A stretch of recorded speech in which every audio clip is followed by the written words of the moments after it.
ટેક્સટાઇલમાં વેપારમાં કેટલાક અસામાજિક લોકો દ્વારા કૌભાંડો સામે વેપારીઓને સાવચેત કરવા માટે પત્રકાર પરિષદ યોજાઈ।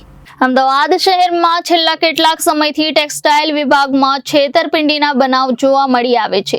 અવારનવાર તથા આ રીતે છેતરપિંડીને કારણે વેપારીઓના પૈસા સમયસર ન મળતા કેટલીક મુશ્કેલીઓનો સામનો કરવો પડે છે, જેના કારણે અમદાવાદ શહેરના ટેક્સટાઇલ એસોસિએશન દ્વારા આજરોજ પત્રકાર પરિષદ બોલાવવામાં આવી હતી, જેમાં અમદાવાદ અને સુરતની અંદર છેલ્લા કેટલાક સમયથી છેતરપિંડી કરતા આ અસામાજિક લોકો પર કાયદાકીય પગલાં લેવાય તેમજ સરકાર અને પોલીસ છેતરપિંડી કરનાર પર તાત્કાલિક ધોરણે પૈસાની રિકવરી કરી વેપારીને ન્યાય મળે એવી આશા સરકાર અને पुलिस प्रथमातकथी राखिए छे। सबसे पहले आप सभी पत्रकार महोदय का आज की इस प्रेस कॉन्फ्रेंस में हार्दिक स्वागत करता हूँ। सबसे पहले मैं अपना परिचय आप सभी को देना चाहूँगा। मेरा नाम Lokesh Lalwani, chairman textile association of Ahmedabad and Surat, जिसका शॉर्ट नेम है टास।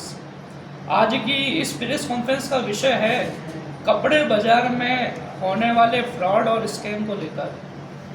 मैं सभी देशवासियों को, सरकार को और प्रशासन को कहना चाहूँगा, टेक्सटाइल मार्केट जिसको गुजरात की जीडीपी का एक बहुत बड़ा हिस्सा कहा जाता है, गुजरात की जीडीपी में 45% की हिस्सेदारी सिर्फ और सिर्फ टेक्सटाइल बाजार की है। और आज हमारा दुर्भाग्य ऐसा है कि उसी जीडीपी, उसी इंडस्ट्रीज़ के व्यापारी आज रो रहा है, प्रताड़ित हो रहा है और प्रशासन और सरकार द्वारा उसकी कोई सुनवाई नहीं की जा रही है। कपड़े बाजार में जिस तरीके से फ्रॉड और स्कैम होते हैं, करोड़ों रुपए के कौभांड होते हैं, करोड़ों रुपए का माल व्यापारियों का हड़प लिया जाता है, डकार माल लिया जाता है, अपराधी बेखौफ घूम रहे हैं, उनके ऊपर पुलिस प्रशासन द्वारा कोई सख्त कार्रवाई नहीं हो रही है, सरकार द्वारा कोई सख्त कार्रवाई नहीं हो रही है। अगर ऐसी घटनाएं निरंतर चलती रही और उस पर लगाम वक्त रहते हुए नहीं लगाया गया तो आने वाले समय में टेक्सटाइल बाजार से और व्यापार से व्यापारियों का भरोसा और विश्वास उठ जाएगा। इस साल की एसोसिएशन है, उसके अंदर कितने मेंबर हैं आपके, और ये पहले क्या था और आज एसोसिएशन कैसे बना? ये एसोसिएशन बना है आज से 7 महीने पहले। इससे पहले एक टेक्सटाइल ग्रुप हुआ करता था, करीबन 3000 व्यापारियों का टेक्सटाइल ग्रुप था। उसमें हम 3 साल से व्यापारियों की सहायता कर रहे हैं, उनके मसलों को सुनने की और निपटाने का पूरा प्रयास कर रहे हैं। दो व्यापारियों के बीच में आपस में जो भी डिस्प्यूट है उसको ख़त्म करने का प्रयास करते हैं। हमारी प्राथमिकता है कि दो व्यापारियों का जो भी डिस्प्यूट है सबसे पहले एसोसिएशन में बैठकर निपटाने का एक प्रयास किया जाए। अगर एसोसिएशन में नहीं निपटता है तो आगे कानूनी प्रक्रिया हर व्यापारी के लिए खुली है। अभी वर्तमान में देखा जाए तो टेक्सटाइल ग्रुप से 3 से 4 हज़ार व्यापारी जुड़े हुए हैं। रजिस्टर्ड मेंबर की संख्या 250 से ज़्यादा है।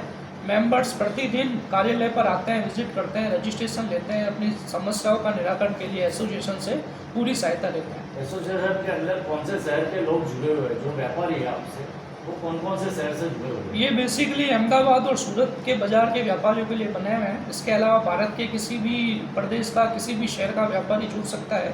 अहमदाबाद के अंदर कोई भी उसका मसला है या कोई भी समस्या है, उससे एसोसिएशन से अपनी सहायता प्राप्त कर सकता है। अभी तक ऐसे अगर हम कैलकुलेट करना चाहें तो 3 सालों में सैकड़ों व्यापारी, हजारों व्यापारी आते हैं अपनी समस्या लेके। प्रतिदिन एसोसिएशन कार्यालय पर भी कई व्यापारी अपनी समस्या लेके आते हैं। देखो, फ्रॉड की कोई सीमा नहीं है, कोई गिनती नहीं है, पर प्रतिदिन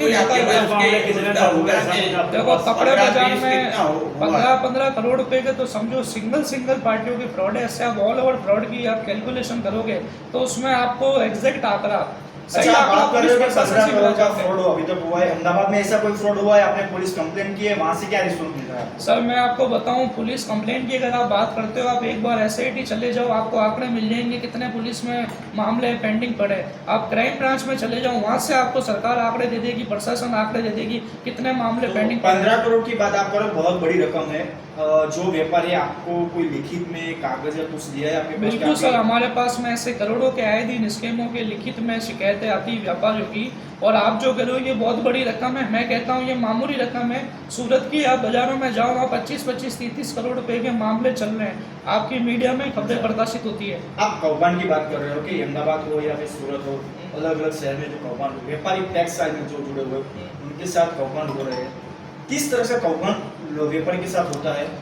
सर इसमें दो तरह के कौभांड होते हैं। एक तो होता है इंटेंशनली कि भाई मैंने कपड़े बाजार में दुकान लगाई, मैंने किसी व्यापारी से अपना विश्वास जमाया और विश्वास जमा कर मैंने करोड़ों का माल बाजार से उधार लेकर अपनी फर्म बंद कर दी, ये होता है कि इंटेंशनली स्कैम। दूसरा होता है कि एक व्यापार चलते चलते व्यापारी डूब गया या फर्म डूब गई। दोनों में एक इंटेंशन देखना पड़ता है कि व्यापारी का इंटेंशन क्या था, क्या उसने वाकई में एक स्कैम के इरादे से फर्म खोली थी या व्यापार चलते चलते उसका नुकसान हो गया। तो प्रशासन ने आप जो काम फ्रॉड वगैरह जो हो रहा है आपके साथ व्यापारियों के साथ, तो इकोनॉमिक ऑफेंस विंग करके एक अलग से कार्यकाल चल रहा है पुलिस डिपार्टमेंट से, क्राइम ब्रांच से, तो वो लोग आपकी सहायता करते हैं? पुलिस प्रशासन सहायता करता है, मसलों को सुनता भी है, जो फ्रॉड स्कैमर हैं उनके ऊपर उचित कार्रवाई भी की जाती है। पर अभी भी कुछ हम कह सकते हैं कमी पेशी है, जिस तरीके से कार्य होना चाहिए वैसा नहीं होता है। उसका रिजल्ट नहीं मिलता है। नहीं, रिजल्ट भी मिलता है, पर कुछ हमें और सुधार की आवश्यकता है। प्रशासन अपना काम कर रहा है और उसमें और अच्छी तरीके से सुधार लाकर काम किया जाए। क्या सुझाव देना चाहेंगे आप? और जो आपके साथ जुड़े हुए व्यापारी पत्र एसोसिएशन से है, उनके साथ अगर कुछ हो रहा है तो आपकी क्या मांग है प्रशासन से? और सुझाव क्या है किस तरीके आपके? हमारी प्रशासन से ये मांग है कि इस तरीके के स्कैम और फ्रॉड करने वालों को सख्त से सख्त कार्रवाई करते हुए उनको सबक सिखाया जाए। कपड़े बाजार में आज की डेट में अहमदाबाद में 20,000 व्यापारी व्यापार कर रहे हैं। कुछ लुख्खा तत्व के लोग, कुछ क्रिमिनल टाइप के लोग भी दुकानें खोलकर बैठे हैं, जिनका मकसद होता है माल को उड़ाना, पैसे को उड़ाना। व्यापारियों को डराया धमकाया जाता है, व्यापारियों को जबरन सेटलमेंट के लिए विवश किया जाता है।